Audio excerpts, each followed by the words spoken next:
shop, Rob from Worsley Summercraft here. Today I'm going to be setting up my new grinder with my new Wolverine jig, which I just purchased. It's a low speed 1750 RPM and it has two aluminum oxide wheels. It's 60 grit and 120 grit. So let's get the Wolverine jig mounted. Okay, so this is the box that the Wolverine Verigrind comes in. It's ideal for putting the grind on your gouges. It's accurate, quick, easy to use, and you get the same grind every single time you use it once you've found the grind that you want. And this is the box that the skew attachment comes in. And this is the rig itself, the grinding jig. Now I've already unboxed this, I just need to get it mounted. It comes with a sheet of instructions. Let's see how easy they are to use. Now this is my dad's old bench that he made years ago, and it was what he had his grinder on. Now it was never bolted down, and what I'm going to do now is I'm going to sand this, give it a nice fresh flat surface, and get the grinder mounted to it.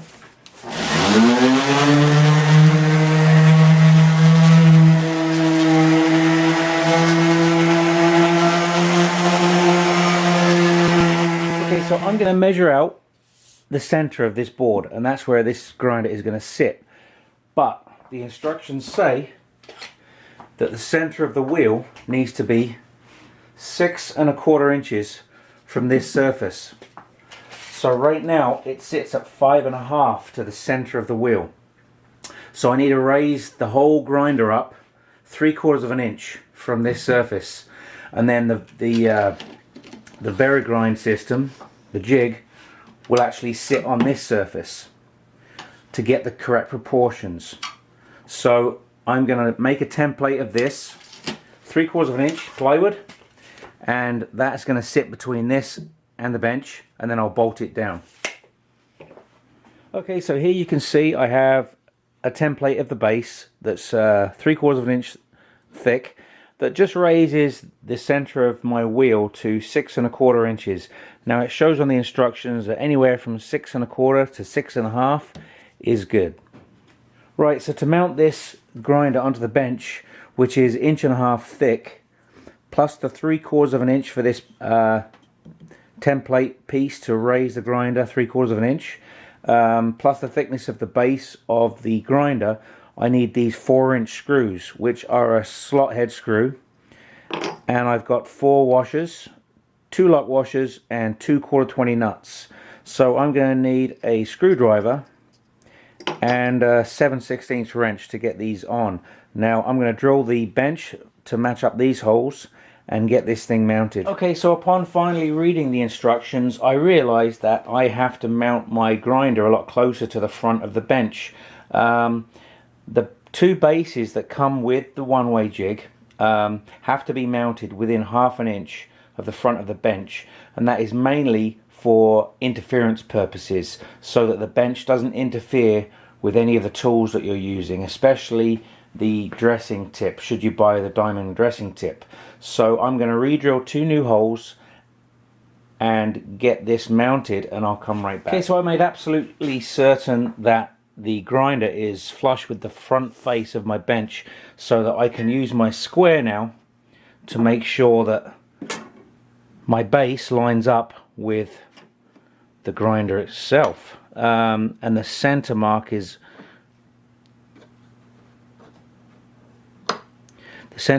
there. So it comes with 3 countersunk holes, especially for screwing the base in.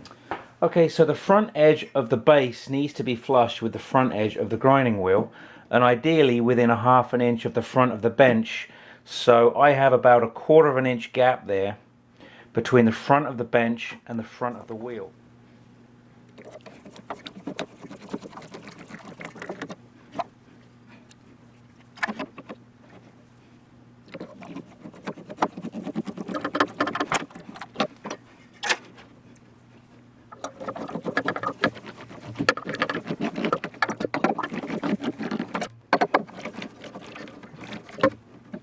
Okay, so the jig comes with a V-arm,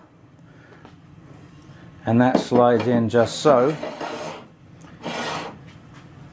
and a work platform which I have already assembled. It doesn't come assembled, you have to assemble it yourself. It goes this way.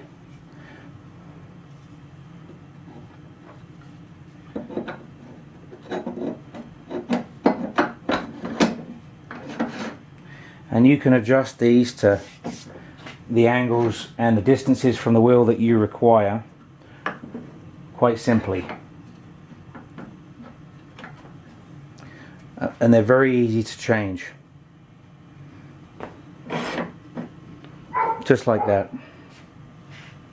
One other feature that the one-way Wolverine jig comes with is a couple of safety guards. These safety guards mount right down here at the base of each wheel, one on each side, and that is just to make sure that your finger or any other objects don't go down this and get sucked in by the wheel when it's spinning. So I'll go ahead and mount both of these like that. Okay, so the safety guards are now mounted. They just sit there basically just so nothing can go down behind the wheel. Grind sucked in that you can purchase separately. Sits right in there. You have to find your right angle, the angle that you want, which for me I believe is right about here. But what I'm going to do is I'm going to use a black magic marker pen, because I've seen other guys do it,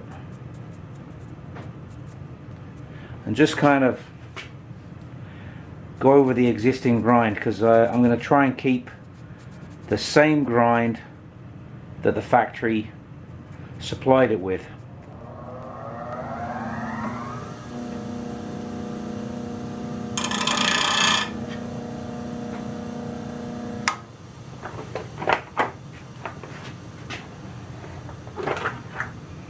Okay, so as you can see, I'm touching heel, but I'm not quite touching the edge, so I'm going to adjust this out just a little bit.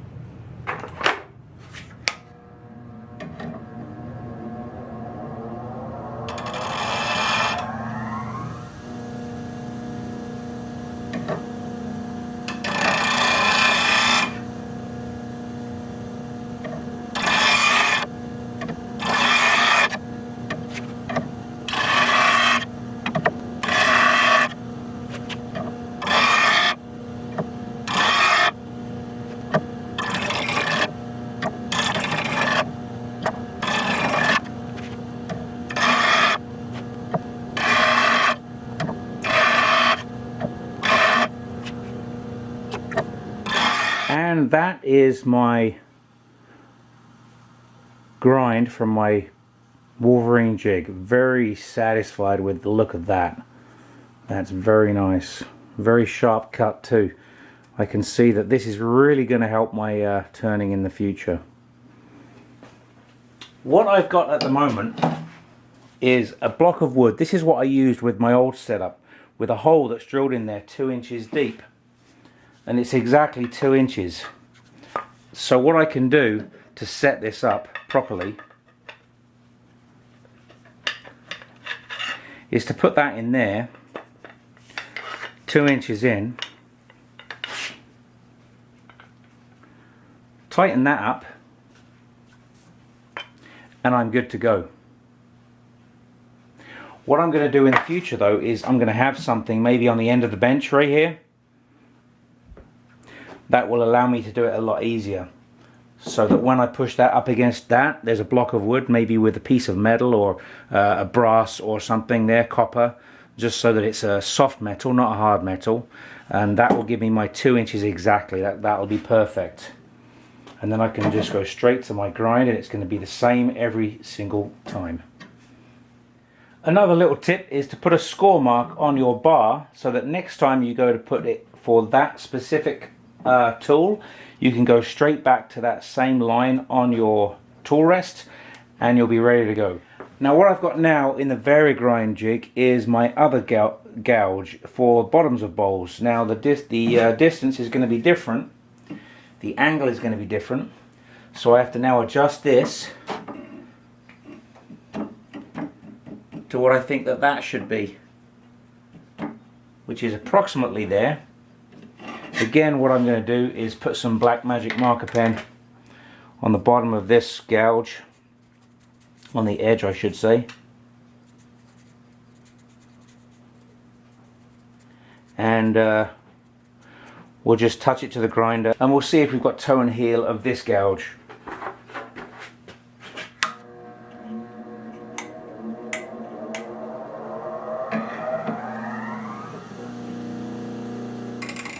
Okay, so one more piece of kit that I bought for the Wolverine jig is this. It's the one-way skew attachment.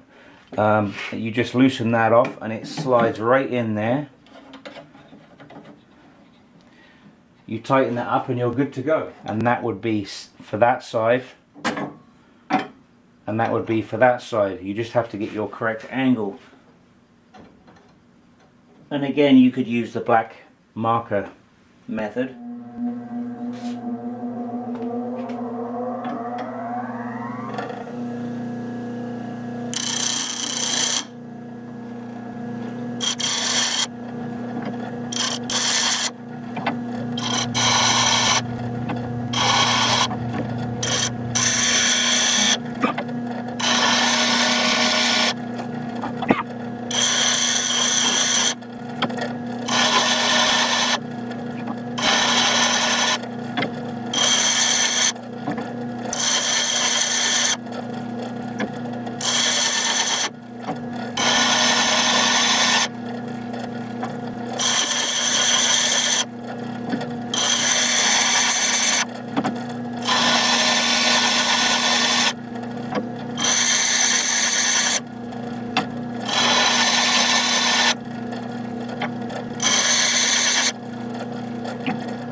Well, I must say I'm very impressed with the edge that I'm getting now on my tools with the new Wolverine jig that I just purchased. My old setup is sitting over there. It was a homemade setup. In fact, if you click on the link here, I'll put a link up here to the video of the it wasn't so much a build, but it was just an explanation of what I made. But it wasn't the best. This certainly is one of the best. So if you're looking for a sharpening jig, I highly recommend this setup right here. It's well worth the cost. So let's see how this does for my turning, as far as having a sharper edge every time I turn with a repeatable edge. Thanks for watching. Don't forget to like, share and subscribe. Take care. I will see you later. Bye now.